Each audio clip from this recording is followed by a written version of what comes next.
We're starting the mobility sequence with some roll downs. So you're going to tuck your chin in, and as you exhale, you're going to roll all the way down to the floor. Nice soft knees.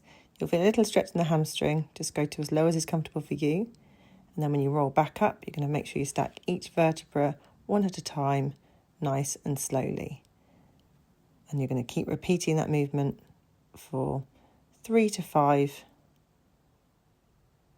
repetitions. Really focusing on slow, controlled movement.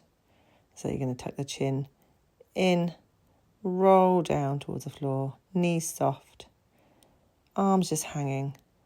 If you can't touch the floor, don't panic. Just go to where there's a stretch in the hamstring for you, and then gently roll back up again. It's just going to help to mobilise the spine and get that all moving. When you're on your last repetition, you're going to do another roll down, roll all the way down to the floor. And this time you're going to step it out into a plank position. Just walking those hands out. If you need to bend your knees to do so, that's absolutely fine. You're going to lower down and come up into a cobra position. You're going to go between a cobra position and then gently rock back, bend your knees, take your hips and bottom back, but keep it up into a puppy pose. So you're going to be stretching out all kind of under your arms, into your pecs, into your lats a little bit. And you're going to keep moving between the cobra and that puppy pose as you go. Still keeping it nicely controlled, breathing through it. And the chest close to the floor as you come into the puppy pose. Really thinking about, as you're in the puppy pose, allowing your seat bones to widen, so you really relax those glute muscles totally in that position. That's going to help to lengthen the pelvic floor as well. And just moving nice and steadily between the two movements. Just got one more of these. And then we're going to go into a cat-camel. So now you're going to be on all fours. You're going to press up through your shoulder blades and through your back, and then drop all the way down. So exhale as you lift your back up, really round that back, tuck your tailbone underneath you. As you inhale, you're going to drop it all down towards the floor. Drop your belly towards the floor, drop your chest towards the floor. Really release all of that out. And again, just keeping moving slowly and steadily between the two movements. Keeping it as smooth as you can. And just seeing if each time you go, can you go a bit further. And now we're going to thread the needle. So you're going to take one arm towards the floor, take your shoulder through, and lift your elbow towards the ceiling. Swap arms, again, thread your arm through underneath your chest. Really allowing yourself to stretch. And then arm back up towards your head and elbow towards the ceiling. I'm going to do another one each way. Seeing if each time you go, can you just move a little bit further. So really rotating that thoracic spine, those vertebrae that your ribs are all attached to, and your upper back. Getting them all nicely mobile and moving. Just keep repeating that from side to side. So we stretch, then we activate them just a little bit as we take the elbow towards the ceiling.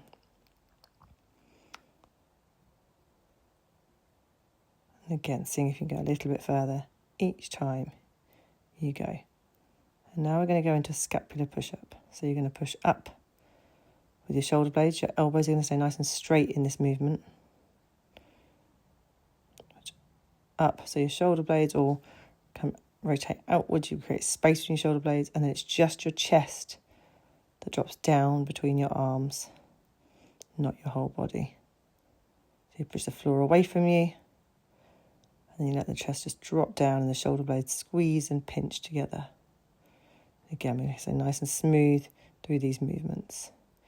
Now we're going to do some hip cars. So with each leg, you're going to bring the knee towards the chest and round to the outside, and then back the other way. So you're going to take the knee towards the chest, out to the side, rotation, and bring it back in. And then reverse it so it goes up in towards the ceiling, the heel does, then back round towards your chest. And just keep repeating that movement. Keep pushing the floor away with those arms. Just keep stabilising yourself so your hips aren't rotating around. And the key here is you're not going to make the movement too big. It's only as high as your leg can go without your whole body having to rotate. Just see how smooth it is. And you might find there's quite a big difference from one leg to the other, or even from taking your leg one way compared to the other. So you might find it easy coming this way, with leg towards the chest first. And you might find it harder taking your heel towards the ceiling first. None of that matters. It's going to be interesting to see how that changes as you keep doing it and as you maybe do it again in the future, creating more mobility as you do the movements more often. Once you finish this, we're going to set up into a 90-90 position. So we're going to have your knees and your hips at right angles. So you'll see as I'm sitting, and then you're going to sit as upright as you can. And what we're going to do is we're basically going to switch which way around our legs are. So you're going to lift the knee that's on the floor, rotate through, and then go the other way. So really opening up the hips here. You've got one hip in external rotation, one in internal rotation. You're really getting them to move around in their sockets, creating that openness.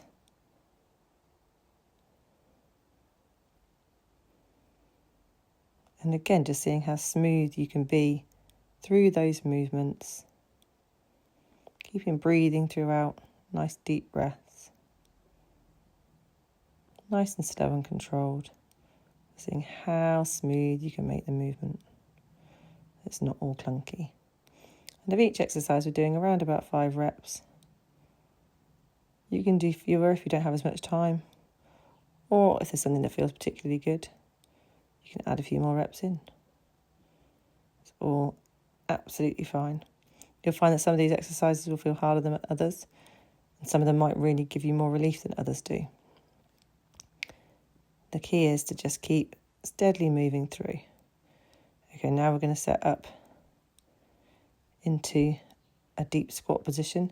If you can't go as low as this, that's absolutely fine. And if you need to even kind of balance on a chair or just support yourself somewhere, that's absolutely fine. Once you've found a comfortable deep squat position, you can rotate each arm separately towards the ceiling. So one hand's on the floor, the other arm rotates towards the ceiling, the thoracic spine moves and rotates again.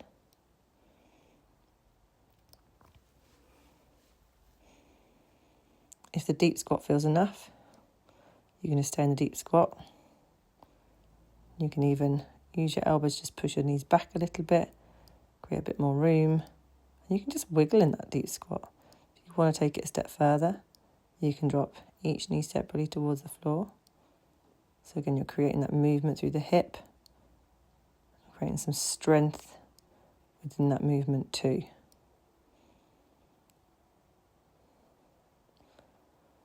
So next we're going to step forward into a lunge position, into a deep lunge position. So I find that we're coming forward to a plank first, having your hands slightly to one side, front leg to those hands if you can. If you cannot get this low, that's fine. And again, we're going to rotate. So this is often known as the world's greatest stretch. You're going to get a stretch through your hip flexors. You're going to get a nice stretch to the thoracic spine. Going to open up the chest a little bit. It's a great movement for full body mobility. And it feels really good to do. And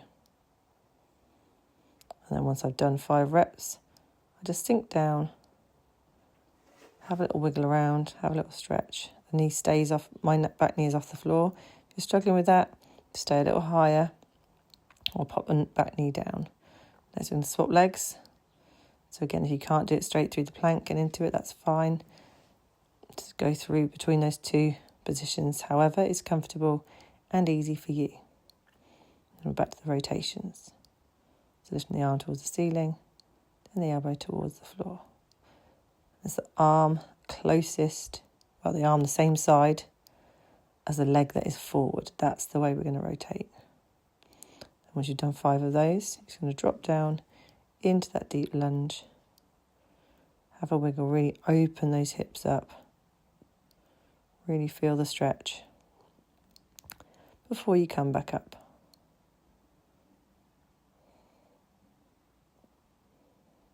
And to finish,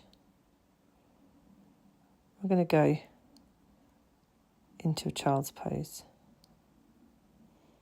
So just going to sit back onto your heels a little bit. Not all the way back yet into the full child's pose. Just going to again open those seat bones out, let the glutes soften. Just going to help the pelvic floor to lengthen. Take some nice deep breaths into your rib cage. The back of your rib cage should be moving as you're in this position, as you take those nice deep breaths. Once you've held this position for a little bit, what you can do, you can gradually walk your hands in slightly. You can just curl up a little bit more, so your bottom drops right back onto your heels, into that child's pose, and just, again, deep breathing right into the rib cage. Let the back just round and soften. Let the seat just be nice and soft. And you can curl it up a little bit more again by putting your head into your hands, which is just going to give you a little bit more of a stretch over your back. Really let that bottom just sink onto your heels. So your whole body just relaxes. Nice deep breaths into your rib cage, especially into the back of that rib cage. Really let it open out. And that's the end of your mobility session. Hope you enjoyed it.